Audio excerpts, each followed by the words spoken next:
Welcome to the Movers and Shakers podcast, where real students are doing real deals in the world of multifamily real estate.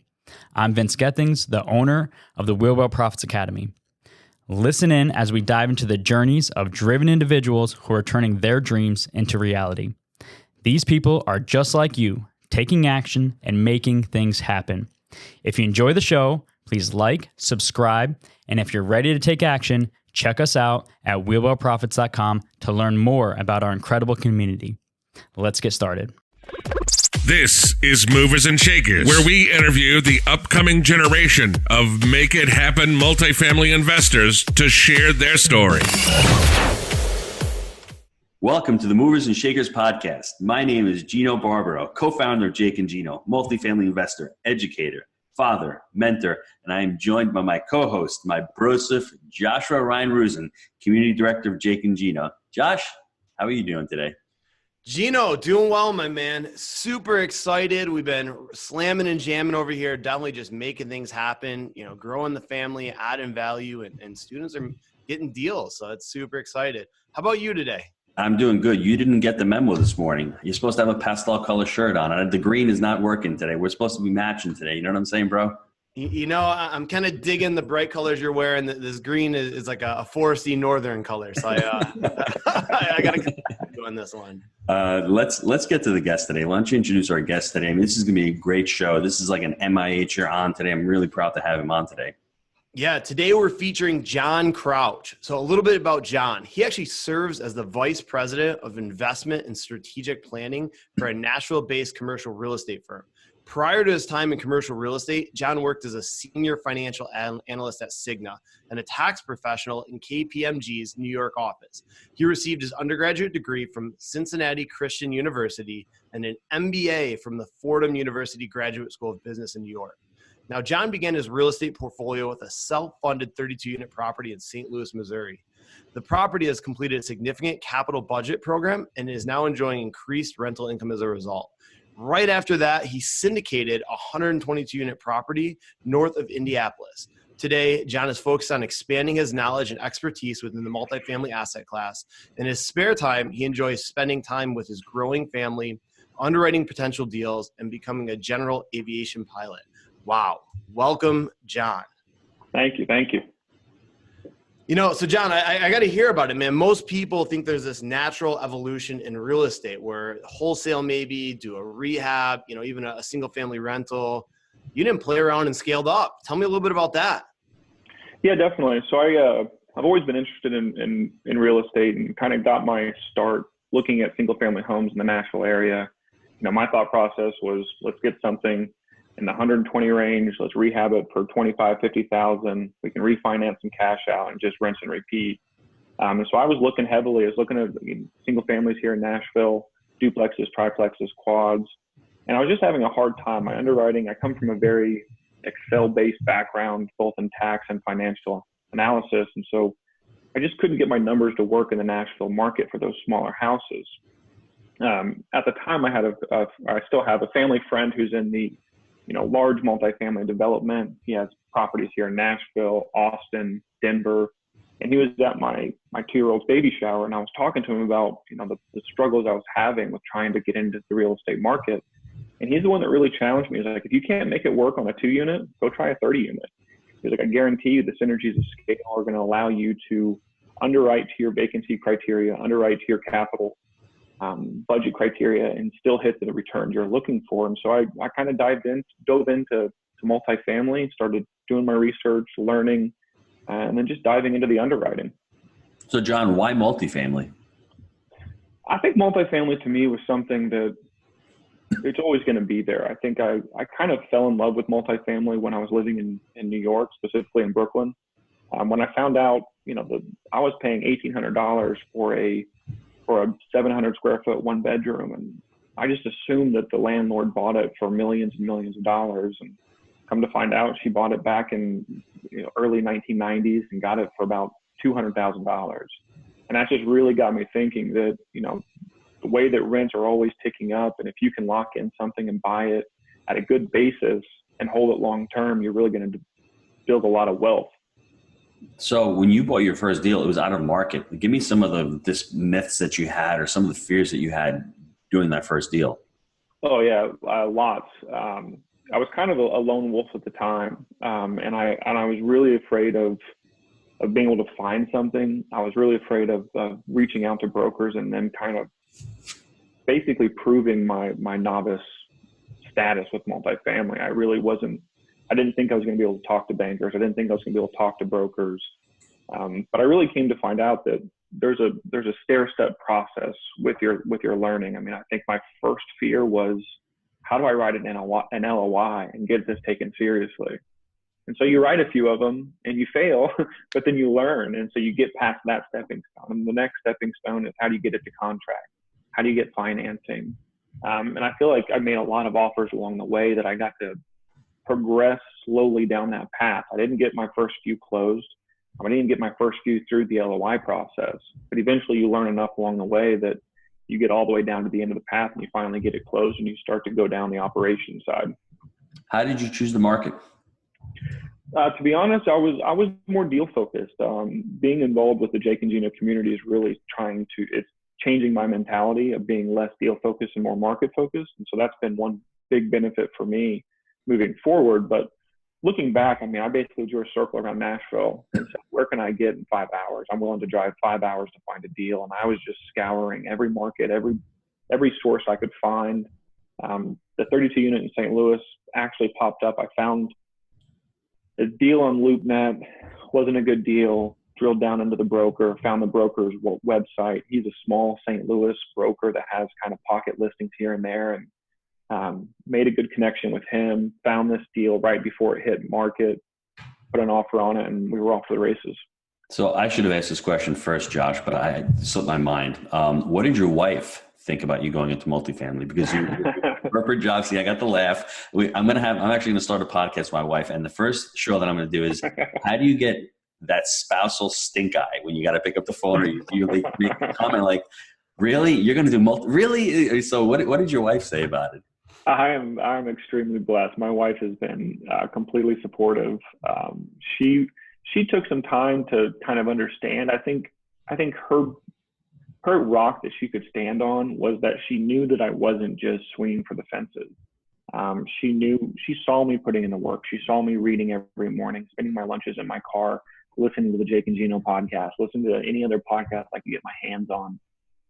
She saw how much I worked on the education front and the preparation front, that when I finally got to the point to actually purchase an asset, she was ready and excited, and she's been right with me along the way. So that's awesome, everybody. Listen to what John said, and it's really important because I have the same story that John did. My wife saw the pain of my current situation that I was in. My wife saw the hours I put in before work, at lunch at work, at nighttime. I went to coaching school to better myself. So she saw all the hard work that I was putting in. And ultimately, if I failed, it wasn't because of not trying. So, and if I didn't take that chance, I would regret it for the rest of my life. So she was really on board, the same as John's wife. And it's important that it's either sell or be sold. Josh is always selling me on something, right? So I think you really need to sell your partner, not in a bad way, but really in that way that you're giving it your all, because my wife with 6 kids gives it her all every day. So the least I can do, if I'm going to take on a new venture, do something new, I've got to be bought in and I've got to sell her on the proposal. And then the multifamily is also, the other thing is the lifestyle. I mean, you want to talk about having a better lifestyle, controlling your future, being able to provide for the family. All that comes in with multifamily. And I can be the first one to tell you, I was in New York for 2 weeks. My lifestyle didn't change. I was there. I was working as I was up there. I mean, it was a vacation, but I could pick and choose when I wanted to work. So all these things, it's really important to get a spouse on board and to make them bought into the process, because, when you're successful, when you're able to refi a property, sell a property, you want to be able to enjoy that experience with them. So I think it's really important. And I'm glad that your wife's on board, because that's something that going down the road, we're going to have bumps in the road. There's going to be problems. There's going to be properties that aren't paying 1 month or whatever. So it's really important that you get them on board. What mistakes did you make on that first property that you saw that, I could have done something differently here? Yeah, definitely. I think one thing is being more market focused. I think I was kind of looking at, I knew I wanted to get something in the 30 unit range. I believed in the synergies above 30. And so I was willing to to kind of buy on a budget. I know, Grant Cardone preaches all the time, don't buy on a budget, don't buy on a budget. And although I understood where he was going with it, I still have limited cash. I'm not going to go out there. I didn't feel comfortable raising money at that point because I wanted to put my strategies to real life. And so I knew I was sticking to my 100% my own capital. So I think focusing on a market, drilling down on a market, building those broker relations is definitely something that I learned. But from a property level, I learned that a rent roll is only as good as those dollars are hitting the bank statement. Yep. And, I reviewed the rent roll and I reviewed the property and I reviewed, the expenses and all that. But the one thing I didn't do was I didn't tie the rent roll to the bank statements. And so that was my big takeaway from that one, was how to take it to the next level, dig down to the source of your underwriting. And the source for my rents were the bank statement. I didn't do a great job. And so I kind of learned that in the first few months, that we weren't collecting as much as I thought we should have been collecting. And that was a big focus for me and my property management team. And, we righted that ship and we've been cash flowing since. That's awesome, because the Jake and Gino platform, we talk about due diligence and we talk about that. And two words that everyone should take away from the podcast, it's economic occupancy and physical occupancy. Just because there's a body in there makes it physically occupied. If they're not paying, it's economically unoccupied. So you can have a 95% physical occupancy, but a 78% economic occupancy. And if there's any Memphis and Tennessee investors out there, you'll know what I'm talking about. And it's really important that you go through that you get the last 3 months of bank statements and tie them in with the rent rolls. It's crucial that you do that. So, buyer beware. You have to trust but verify as you're going through the due diligence process. And I think the education really helps you. I mean, if you can learn that one tip and you can go back and retrade and say, hey, listen, I've got less money here, and you can go back and retrade, take $20,000, $30,000 or $40,000 off that price. That's a huge savings, and that's a fair retrade. I want to go back to something you said about budget with Grant Cardone. What do you mean by that? Do you mean by the size of the deal? He says, don't worry about the size of the deal. Yeah, I mean, obviously Grant's in a very different place, but I think what he wants to keep people away from doing is buying a property because you can afford it, and reaching for a property that maybe is a little bit outside of your comfort zone with respect to purchase price. But at the same time, it was something that I just wasn't in a position to do. I only had so much cash that I could go out and buy a property. And so I was limited in the total purchase price, whereas he wants you to buy the right property and find the money afterwards. So Josh, I'm going to throw a big word in here, right from James Clear's book, Atomic Habits. It's called the optimal level of difficulty. If someone's telling you to buy a 100-unit deal and you can't afford to, that's the stupidest advice you can ever take, because you're never going to do it. But if I tell John, think big, but start small. Start with a 10-unit or 15-unit. If that's what you can afford. You get in the game. All of a sudden, you have proof of concept. And then you get educated, because I'm sure John already knew about syndication, about raising capital, about possibly partnering. And then all those other options start coming in. Once you get into the game, start where your optimal level of difficulty is. Like John said, he had problems putting in LOIs. Put in LOIs, and then once you learn that skill, you can get into the next skill. But if you're looking at something that's unattainable, or at least in your mind it's unattainable because you've never done it before, you're going to have that analysis paralysis, and you're never going to do it. So my advice to anybody out there is, if you have to start with a duplex, fine, start with a duplex as long as you start. Because there's one thing that I've learned: you either do 0 deals or you do multiple deals. You're not going to buy one deal and then stop from there. John is proof in pudding. He started with a 32-unit deal. Then he graduated up to a 100-unit deal. His next deal is going to be bigger because he's already learned how to manage a small property. He's seen the inefficiencies with the small property, and there's nothing wrong with small properties. I still want to buy small properties if they make sense. But as you start learning, your optimal level of difficulty is going to get bigger and better and better. And a $2 million raise a year from now, he's going to be able to raise $4 million because he's already done the $2 million. Does that make sense, John? That makes perfect sense. But I'd like to say that $4 million is going to, let's go for 6 months instead of the year.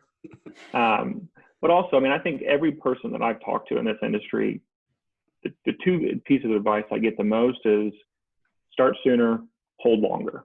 And so to your point, yeah, just get out there and make it happen. Get that deal under contract, even if it is a duplex, quad, whatever. Just get going on it, and you'll build from there.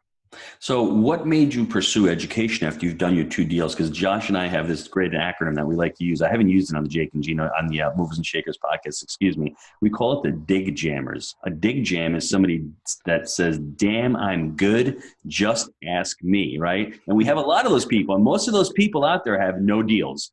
And so somebody who had over 100 unit deals, what attracted you to education? Did you have any holes in your education? Did you want to learn more? What were you specifically looking for?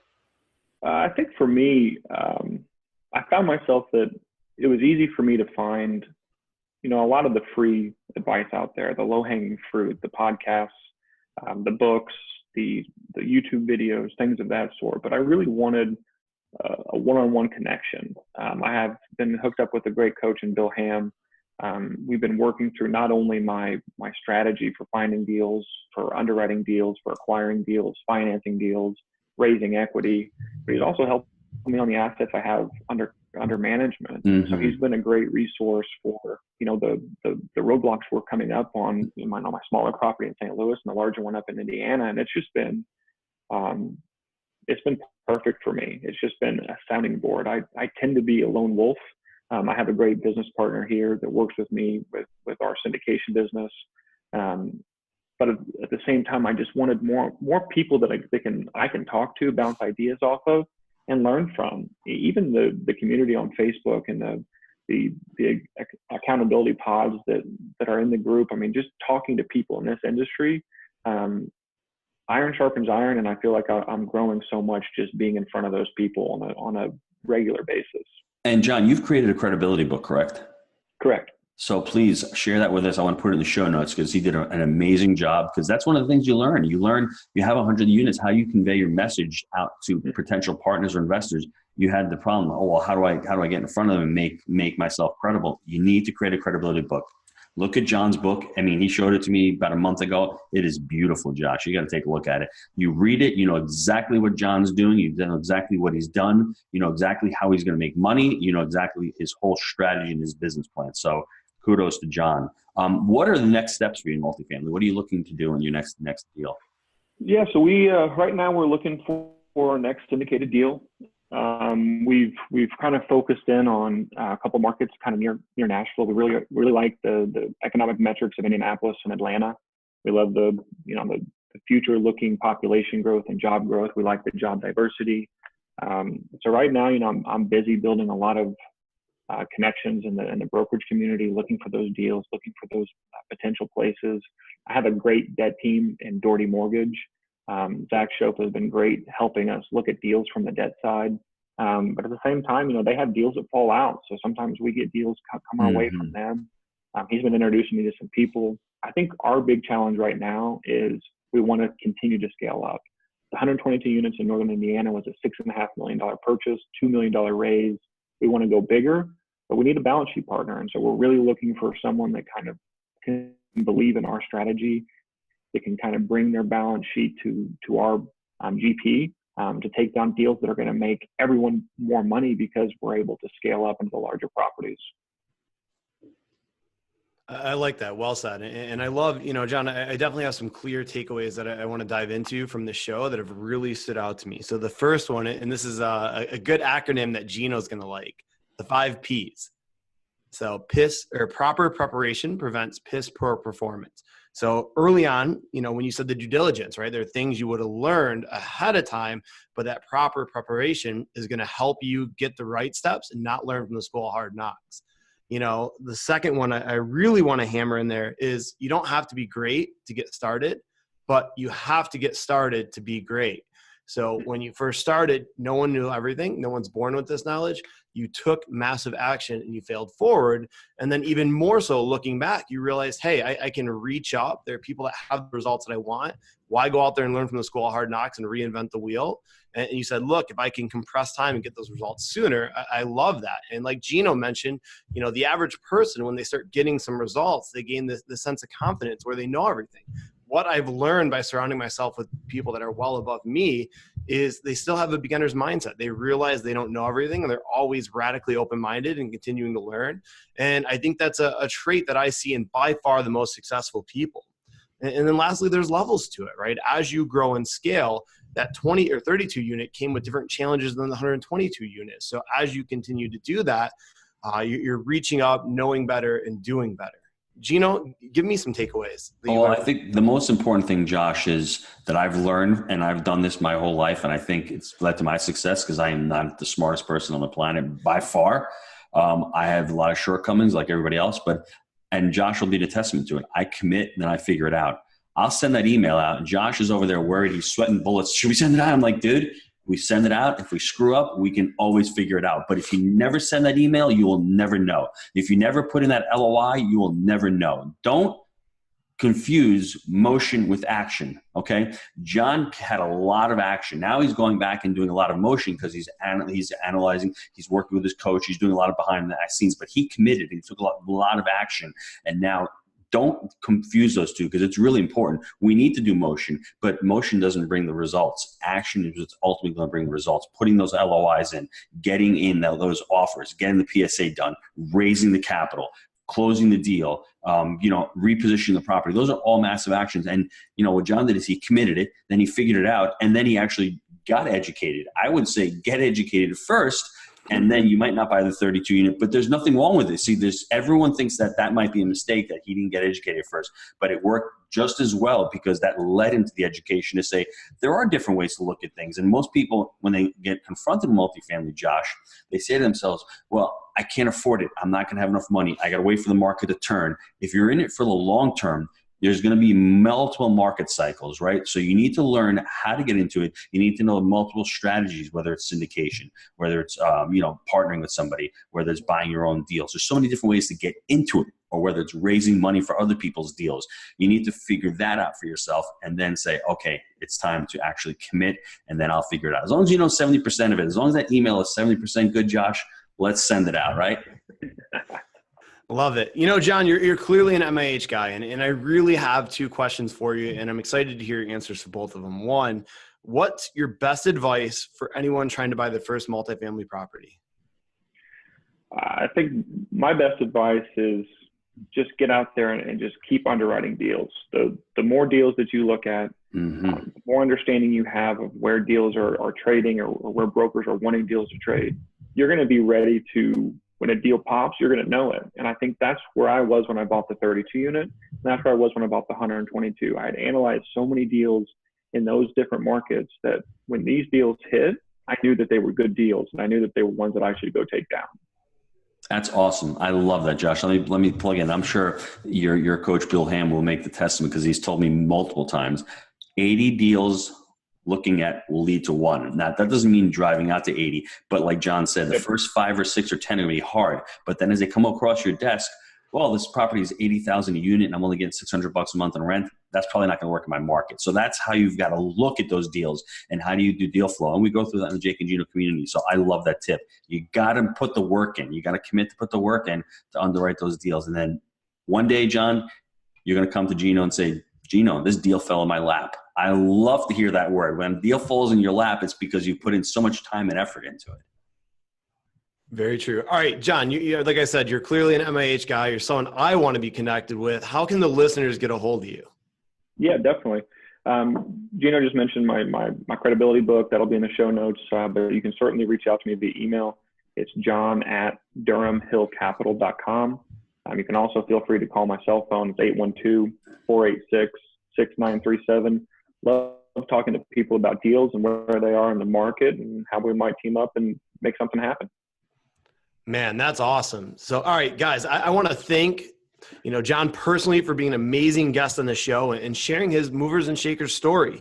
Now, if you want to be the next Movers and Shakers guest, email me, josh@jakeandgino.com. If you like the show, please leave us a review. And until next time, let's make it a Movers and Shakers week. See you guys. Thanks, John. Take care, everybody. Thank you, guys. Appreciate it.